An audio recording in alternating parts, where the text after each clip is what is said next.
मेरे सज्जनों मित्रों ते बजुर्गो, GS स्टूडियो वालों शायर नज़ीर सुल्तानी दा सलाम। मेरे सज्जनों GS स्टूडियो पेश करदा है दास्तान जानी चोर। इस दास्तान दी फरमाइश करदे ने काले वाला चीमा तो ज़काउल्ला चीमा, रावलपिंडी तो राणा जाफर, जंडियाला शेर खान तो तारक महमूद खान, पांचक कलां तो बाबा बशीर, शोरकोट 6 तक तो चौधरी अरशद चट्ठा जट, बहावलपुर तो बाबा बशीर ते ओदे साथी। मेरे सज्जनों, ये कोई अफसाना या मन करत कहानी नहीं, अकबर बादशाह दे दौर दी सच्ची कहानी है। मेरे सज्जनों, कोई सूरमे दे नां तो मशहूर होया ते कोई बहादरी या इश्क दी वजह तो मशहूर होया, पर यह बंदा जानी चोर दे नां तो मशहूर होया, जिन्हें बड़े बड़े साहूकार जागीरदार ते बादशाहां तक नूं लुटिया पर काबू ना आया। ओदी वजह यह सी भई वो चोरी करके हरियाणा दे नेड़े एक 12 दरी जिहड़ी अकबर बादशाह दी बनवाई हुई सी ओदे विच जाके लुक जांदा। उस 12 दरी नूं बाद दे विच जानी चोर दी 12 दरी भी किया जाता है ते ओदे अंदर बनाईयां गईयां सुरंगां विच लुक जांदा। सुरंगां इन्नियां खतरनाक ने भई कोई एक वारी इन्हां विच वड़ जावे ते ओनूं बाहर दा रस्ता नहीं लभदा, पर जानी चोर इन्हां सुरंगां तो बहुत भेती सी। यही वजह सी भई कोई भी सरकारी या जागीरदार या साहूकार दे बंदे ओनूं फड़ नहीं सी सकदे। कहंदे ने इन्हां सुरंगां विच अज भी कई खजाने दबे हुए ने जिहड़े जानी चोर ने लुट के इन्हां विच आके लुकोए सन। जानी चोर नूं हिंदुस्तान दा रोबन हुड भी किया जाता है, जिहदा मतलब यह वे वो राजां ते साहूकारां नूं लुटदा ते बहुत सारा लुटिया होया माल बेसहारा लोकां विच वंड दिंदा। वो किसी भी मजबूर या हलाल कमाण वाले दे घर चोरी नहीं सी करदा। क्या जांदा है भई जानी चोर एक बणीए दा पुत्तर सी। उस बणीए दे 3 पुत्तर सन। बणिया जदों मरन लगा ते उन्हें अपने 3 पुत्रां नूं कोल बुलाया ते पुछया, तुसी मेरे बाद अपना गुजारा किंज करोगे। वो की कहंदे ने सादक पट्टी पेश करदा है, लाला जी रिकॉर्ड करदे ने ते दास्तान लिखदे ने शायर नज़ीर सुल्तानी। मेरे सज्जनों, मैं दसदा जावां अज असीं इस दास्तान दा पहला हिस्सा रिकॉर्ड कर रहे हैं। हो मेरे बेलियो, जानी चोर दा किस्सा अज मैं यार सुनावा। लिखिया शायर नज़ीर दा अज मैं सज्जनों गावा। कई होए जगे सूर में जिन्ना ना कमाया। मेरे बेलियो, कई होए जगे सूर में जिन्ना ना कमाया। कर कर चोरी राजिया ओना वक्ती पाया। लुटिया साहूकारा पर वो हथ ना आया। लुटिया सोना उसने 12 दरी छुपाया। मेरे बेलियो, बनिया ओदा प्यो सी जेड़ा मरन ते आया। पुत्तर ओदे 3 सी उन्हें कोल बुलाया। मर गया जे मैं करोगे की किंज गुजारा। मर गया जे मैं करोगे किंज गुजारा। वारो वारी दसो मैनू ख्याल तुम्हारा। बड़ा लड़का बोलिया करा मैं मजदूरी। ओ मेरे हानियो, बड़ा लड़का बोलिया करसा मैं मजदूरी। पिछला ओथे बोलिया करसा मैं जरूरी। छोटा ओथे बोलिया करसा मैं ता चोरी। ओ मेरे हानियो, छोटा ओथे बोलिया करसा मैं ता चोरी। सोना जेवर लुट के परसा वड्डी बोरी। सोना जेवर लुट के परसा वड्डी बोरी। माल गरीबा वंड सा लुट के साहूकारा। मेरे हानियो, माल गरीबा वंड सा लुट के साहूकारा। थोड़ा बहुता नपसा मैं जाके गारा। थोड़ा बहुता नपसा मैं जाके गारा।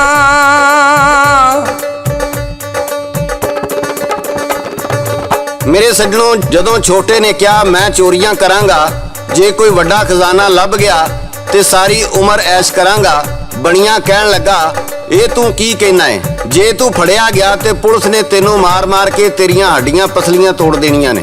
ਛੋਟਾ ਕਹਿਣ ਲੱਗਾ, ਮੈਨੂੰ ਕੋਈ ਫੜੇਗਾ ਨਹੀਂ ਤੇ ਨਾ ਮੈਂ ਕਿਸੇ ਦੇ ਹੱਥ ਆਵਾਂਗਾ। ਬਣੀਆਂ ਕਹਿਣ ਲੱਗਾ, ਇਸ ਕੰਮ ਵਾਸਤੇ ਬੜੀ ਅਕਲਮੰਦੀ ਤੇ ਹੋਸ਼ਿਆਰੀ ਦੀ ਲੋੜ ਹੁੰਦੀ ਏ। ਛੋਟਾ ਕਹਿੰਦਾ, ਤੁਸੀਂ ਮੇਰੀ ਹੋਸ਼ਿਆਰੀ ਤੇ ਅਕਲਮੰਦੀ ਦਾ ਇਮਤਿਹਾਨ ਲੈ ਸਕਦੇ ਹੋ। ਬਣੀਆਂ ਕਹਿਣ ਲੱਗਾ, ਟੈਸਟ ਦੇ ਤੌਰ ਤੇ ਜਾ ਕੇ ਅਕਬਰ ਬਾਦਸ਼ਾਹ ਦਾ ਕਾਬਲੀ ਘੋੜਾ ਚੋਰੀ ਕਰਕੇ ਲਿਆ ਤੇ ਫਿਰ ਮੈਂ ਮੰਨਾਂਗਾ ਤੂੰ ਅਕਲਮੰਦ ਤੇ ਹੋਸ਼ਿਆਰ ਹੈ। ਇੱਥੇ ਛੋਟੇ ਦਾ ਨਾਂ ਦੱਸਦਾ ਜਾਵਾਂ। ਛੋਟੇ ਦਾ ਨਾਂ ਜਾਨੀ ਸੀ ਤੇ ਜਾਨੀ ਕਹਿਣ ਲੱਗਾ, ਮੈਨੂੰ ਇਹ ਸ਼ਰਤ ਮਨਜ਼ੂਰ ਏ। ਉਹ ਬਾਦਸ਼ਾਹ ਦਾ ਘੋੜਾ ਕਿਵੇਂ ਚੋਰੀ ਕਰਨ ਜਾਂਦਾ ਏ, ਇਹ ਗਾ ਕੇ ਸੁਣਾਣਗੇ ਲੋਕ ਦਾਸਤਾਨਾਂ ਦੇ ਬਾਦਸ਼ਾਹ ਸਾਦਕ ਪੱਟੀ ਬਾਗ ਮੋੜ ਵਾਲੇ ਤੇ ਲਿਖਦੇ ਨੇ ਸ਼ਾਇਰ ਨਜ਼ੀਰ ਸੁਲਤਾਨੀ। ਹੋ ਮੇਰੇ ਬੇਲੀਓ, ਸ਼ਰਤ ਰੱਖੇ ਪਿਓ ਨਾਲ ਤੁਰਿਆ ਮਹਿਲਾਂ ਵੱਲੇ, ਭੁੱਖਾ ਤੁਰਿਆ ਜਾਂਦਾ ਪਾਣੀ ਤੱਕ ਨਾ ਚੱਲੇ।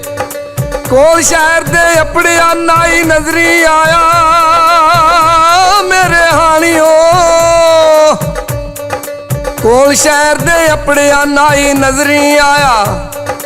ਨਾਈ ਵਾਲੇ ਸੰਦ ਦਾ ਗਲ ਝੋਲਾ ਪਾਇਆ, ਪੁੱਛਿਆ ਜਾਨੀ ਉਸ ਨੂੰ ਪਾਇਆ ਕਿੱਧਰ ਚੱਲਾ। ਮੁੰਨਣ ਲਈ ਮੈਂ ਦਾੜੀਆਂ ਕਰ ਆਇਆ ਕੱਲਾ, ਮੇਰੀ ਦਾੜੀ ਮੁੰਨ ਦੇ ਜਾਨੀ ਆਖ ਸੁਨਾਇਆ। ਨਾਈ ਉਸਰਾ ਕੱਢ ਕੇ ਜਾਨੀ ਥੱਲੇ ਬਾਇਆ, ਨਾਈ ਉਸਰਾ ਕੱਢ ਕੇ ਜਾਨੀ ਥੱਲੇ ਬਾਇਆ।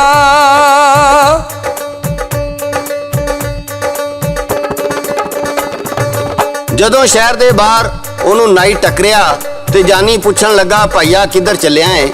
ਨਾਈ ਕਹਿਣ ਲੱਗਾ, ਸ਼ਹਿਰ ਮਜ਼ਦੂਰੀ ਕਰਨ ਚੱਲਿਆ ਵਾਂ। ਜਾਨੀ ਕਹਿਣ ਲੱਗਾ, ਮੈਂ ਵੀ ਸ਼ਹਿਰ ਜਾਣਾ ਚਾਹੁੰਦਾ ਵਾਂ, ਮੈਨੂੰ ਵੀ ਕੋਈ ਕੰਮ ਲੱਭ ਦੇਈਂ।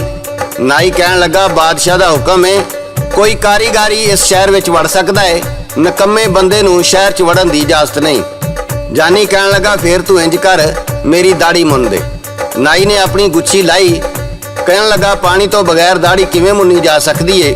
ਤੂੰ ਇੱਥੇ ਬੈਠ, ਮੈਂ ਉਹ ਨਦੀ ਤੋਂ ਪਾਣੀ ਲੈ ਆਵਾਂ। ਨਾਈ ਨੇ ਗੁੱਛੀ ਉੱਥੇ ਰੱਖੀ ਤੇ ਪਾਣੀ ਲੈਣ ਚਲਾ ਗਿਆ।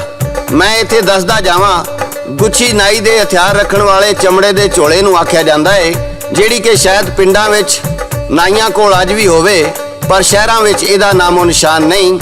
ਇੱਥੇ ਤੇ ਬੜੇ ਬੜੇ ਸਲੂਨ ਬਣ ਗਏ ਨੇ ਤੇ ਨਾਈ ਵੀ ਜਦੀਦ ਹੋ ਗਏ ਨੇ। ਪਿੰਡ ਵਿੱਚ ਤੇ ਨਾਈ ਖਾਲੇ ਦੇ ਕੰਢੇ ਤੇ ਬੰਦੇ ਨੂੰ ਬਹਾ ਕੇ ਖਾਲੇ ਦੇ ਪਾਣੀ ਨਾਲ ਦਾੜੀ ਮੁੰਨ ਕੇ ਰੱਖ ਦਿੰਦਾ ਸੀ ਤੇ ਬੱਚਿਆਂ ਨੂੰ ਗੋਡੇ ਥੱਲੇ ਦੇ ਕੇ ਟਿੰਡ ਕਰ ਦਿੰਦੇ ਸਨ। ਖੈਰ, ਜਦੋਂ ਨਾਈ ਗੁੱਛੀ ਲਾ ਕੇ ਰੱਖ ਕੇ ਪਾਣੀ ਲੈਣ ਚਲਾ ਗਿਆ, ਮਗਰੋਂ ਜਾਨੀ ਨੇ ਗੁੱਛੀ ਚੁੱਕੀ, ਗਲ ਵਿੱਚ ਪਾ ਕੇ ਸ਼ਹਿਰ ਵੜ ਗਿਆ। ਅੱਗੇ ਦਾ ਹਾਲ ਗਾ ਕੇ ਸੁਣਾ ਰਹੇ ਨੇ ਲੋਕ ਦਾਸਤਾਨਾਂ ਦੇ ਬਾਦਸ਼ਾਹ ਸਾਦਕ ਪੱਟੀ ਬਾਗ ਮੋੜ ਵਾਲੇ। ਓ ਮੇਰੇ ਬੇਲੀਓ, ਨਾਈ ਨਦੀ ਤੇ ਤੁਰ ਗਿਆ, ਗਲੋਂ ਗੁੱਛੀ ਲਾਈ, ਚੁੱਕ ਕੇ ਜਾਨੀ ਚੋਰ ਨੇ ਗਲ ਗੁੱਛੀ ਪਾਈ। ਸ਼ਹਿਰ 'ਚ ਜਾਨੀ ਵੜਿਆ, ਉਹਤੇ ਬਣ ਕੇ ਨਾਈ। ਓ ਮੇਰੇ ਹਾਣੀਓ, ਸ਼ਹਿਰ 'ਚ ਜਾਨੀ ਵੜਿਆ, ਉਹਤੇ ਬਣ ਕੇ ਨਾਈ। ਪਿੱਛੇ ਨਾਈ ਮੁੜਿਆ, ਉੱਥੇ ਸ਼ੈ ਨਕਾਈ, ਪਿੱਛੇ ਨਾਈ ਮੁੜਿਆ, ਉੱਥੇ ਸ਼ੈ ਨਕਾਈ। ਸ਼ਹਿਰ 'ਚ ਜਾਨੀ ਆ ਕੇ ਇੱਕ ਮਾਈ ਵੇਖੀ, ਬਹਿ ਗਿਆ ਮਾਈ ਦੇ ਕੋਲ ਸੀ, ਉਹਨੇ ਪੱਟੀ ਸੇਕੀ।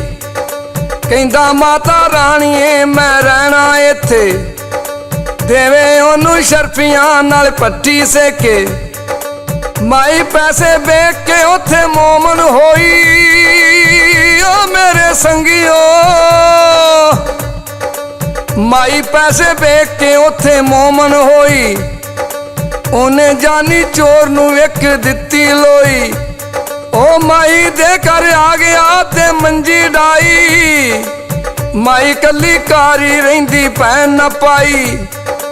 ਹੌਲੀ ਹੌਲੀ ਚੋਰ ਸੀ ਉਹਨੂੰ ਕੀਤਾ ਕਾਬੂ। ਮਾਈ ਉੱਤੇ ਕਰ ਲਿਆ ਪੈਸੇ ਦਾ ਜਾਦੂ।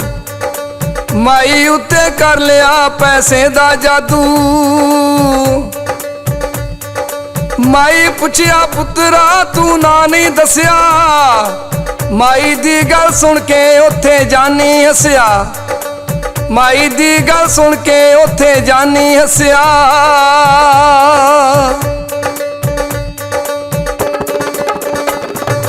ਮੇਰੇ ਸੱਜਣੋ, ਜਦੋਂ ਜਾਨੀ ਨੇ ਮਾਈ ਨੂੰ ਅਸ਼ਰਫੀਆਂ ਦਿੱਤੀਆਂ ਤੇ ਮਾਈ ਸਦਕੇ ਵਾਰੀ ਜਾਣ ਲੱਗ ਪਈ ਤੇ ਕਹਿਣ ਲੱਗੀ, ਪੁੱਤਰ ਤੇਰਾ ਨਾਂ ਕੀ ਏ? ਜਾਨੀ ਕਹਿਣ ਲੱਗਾ, ਅੰਮਾ ਮੇਰਾ ਨਾਂ ਜਾਨੀ ਚੋਰ ਏ।